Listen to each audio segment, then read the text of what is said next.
Hello friends, very good afternoon. कैसे हैं आप सब? होप आप सब अच्छे होंगे। जैसा कि आपको पता है, हमारा जीएसटी का सीरीज़ चल रहा है, जिसमें आज हम पढ़ेंगे चैप्टर 7 सप्लाई और taxable event and it's parameter. ठीक है, सप्लाई, जैसा कि हमने सप्लाई पढ़ा क्या होता है, उसके इवेंट्स क्या होते हैं, किस चीज़ को हम लोग सप्लाई बोल सकते हैं और उसके कुछ पैरामीटर्स होते हैं, वो आज हम देखेंगे। ठीक है, तो आइए लेट्स फर्स्ट अंडरस्टैंड। पहले हम देखते हैं what is the taxable event. Taxable event क्या होता है? ठीक है, it is the foundation stone of any taxation system. It determines the point at which tax would be levied. ये क्या होता है? कोई भी टैक्सेशन सिस्टम का एक फाउंडेशन स्टोन होता है। ठीक है, एक पिलर टाइप्स होता है। ठीक है, ये हमें बताता है कि कहाँ पे, किस पॉइंट पे जाके, ऐसा क्या सिस्टम है, किस पॉइंट पे जाके हमें टैक्स लगाना है। ठीक है,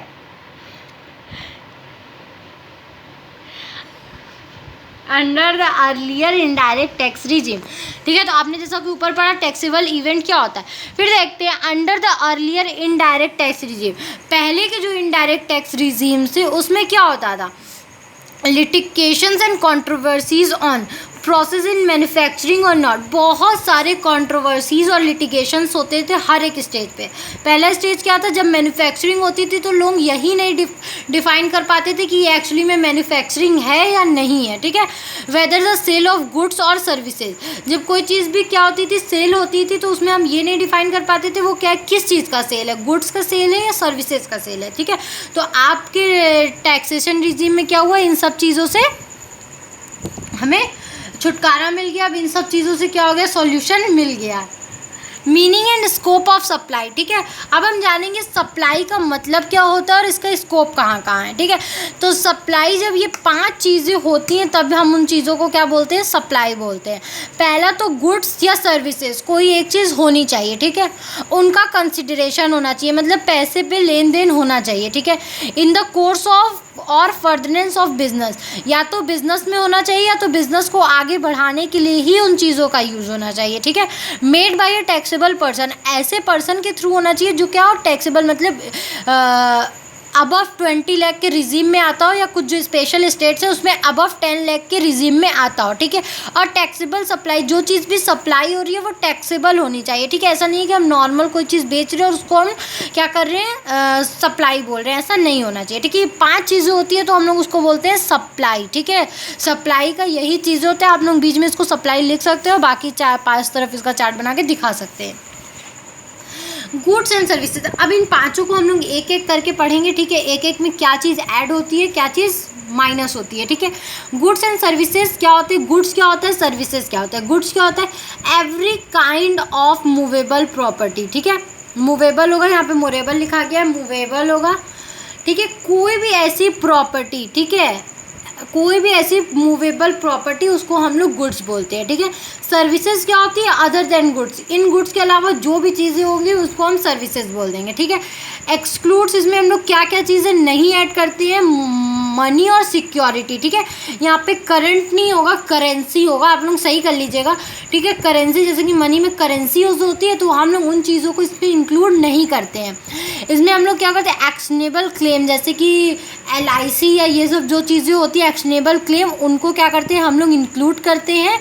और जैसे कि grass roots etcetera, grass roots क्या होते हैं, जो लैंड के ऊपर ग्रास होते हैं, लैंड इमूवेबल है, लेकिन जो ग्रास है अगर हम उनको कट कर देंगे तो वो मूवेबल हो जाती है, इसलिए इनको भी हम लोग गुड्स में क्या करते हैं, दिखाते हैं। ठीक है, और हम लोग और क्या दिखाते हैं, यूज़ ऑफ मनी, जैसे कि हम लोग मनी तो नहीं लेते हैं कंसिडरेशन में, लेकिन अगर हम जैसे कि डॉलर से क्या कर रहे हैं, रुपए में पैसा चेंज करा रहे हैं, तो हम उसका कुछ अमाउंट रखते हैं ना कि हाँ, अगर हम आपको डॉलर में चेंज करके देंगे तो हमें इतना पैसा चाहिए, तो उस पैसे पे अगर हम पैसे का यूज़ कर रहे हैं, ठीक है, इनकम के लिए, तो उस पैसे पे क्या करते हैं, हम उसको क्या करते हैं, गुड्स मानते हैं। ठीक है, नेक्स्ट है हमारा कंसिडरेशन। कंसिडरेशन में क्या क्या आता है, इसमें क्या होता है, बाय एनी पर्सन, किसी पर्सन के थ्रू होना चाहिए। ठीक है, इसमें एक पर्सन तो जरूर होना चाहिए, मनी के फॉर्म में भी हो सकता है या काइंड के फॉर्म में भी हो सकता है। ठीक है, डिपॉजिट को भी लिया गया है और पेमेंट को भी लिया गया है। ठीक है, जैसे कि अगर हम लोग कोई सिक्योरिटी, जैसे हम लोग रेंट पे रहते हैं तो हम लोग क्या कर सकते हैं, पहले एक सिक्योरिटी मनी जमा कर देते हैं। ठीक है, और मान लीजिए हमने 20,000 सिक्योरिटी मनी जमा किया और हमारा 10,000 का रेंट था। ठीक है, हम हर महीने उनको 10,000 पेमेंट दे रहे हैं, लेकिन क्या हो रहा है, लास्ट के 2 महीने हमने उनको पेमेंट नहीं दिया और हमने घर छोड़ दिया, तो उसने क्या किया, हमारा जो 20,000 सिक्योरिटी था वो एज अ पेमेंट ले लिया, तो उस जगह पे क्या होगा, डिपॉजिट को हम लोग कंसिडरेशन मानेंगे। और भी कोई भी केस में हम लोग डिपॉजिट को कंसिडरेशन नहीं मानते हैं।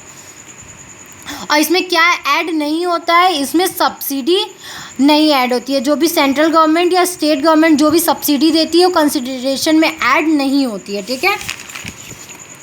इन द कोर्स और फर्दरनेस ऑफ बिजनेस, जो कि हमारा तीसरा पॉइंट है, तो कोई भी कमर्शियल ट्रांजैक्शन होना चाहिए, पर्सनल बिजनेस होना चाहिए, ठीक है। पर्सनल बिजनेस को हम लोग इसमें नहीं ऐड करते हैं, जैसे कि हमने अपना पर्सनल फ़ोन बेच दिया तो वो चीज़ें हम नहीं ऐड करेंगे। कमर्शियल ट्रांजैक्शन होना चाहिए, ठीक है। वोकेशन का मतलब होता है कोई और, जैसे अदर चीज़ें नहीं होती है कि जैसे कि प्रोफेशनल, जैसे कि बिजनेस को छोड़ के और भी पेंटिंग, डांसिंग या ये सब चीज़ जो भी चीज़ होती है उनको हम लोग बोलते हैं वोकेशन। उनका भी सप्लाई होता है, ठीक है। जैसे पेंटिंग अपनी लोग बेच रहा है तो वो क्या होगा, एक तरीके का बिजनेस होगा, इसमें भी कंसिडरेशन अगर है तो वो चीज़ें क्या होंगी, सप्लाई होंगी। ओनली वन एक्सेप्शन इसमें, ये फर्दरनेस ऑफ बिजनेस में एक एक्सेप्शन होता है, इम्पोर्ट ऑफ सर्विसेज।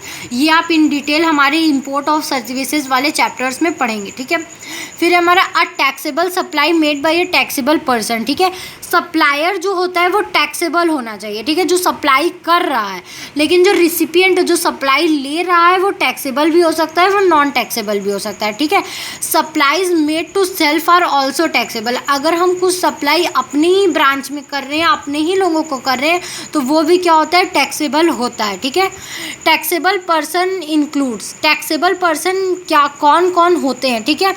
तो रजिस्टर्ड और लाइबल टू रजिस्टर्ड ऑल्सो, या जो लोग रजिस्टर्ड हों जीएसटी में या जो क्या हो लाइबल हों, उनको भी हम लोग क्या बोलते हैं, टैक्सेबल पर्सन, ठीक है।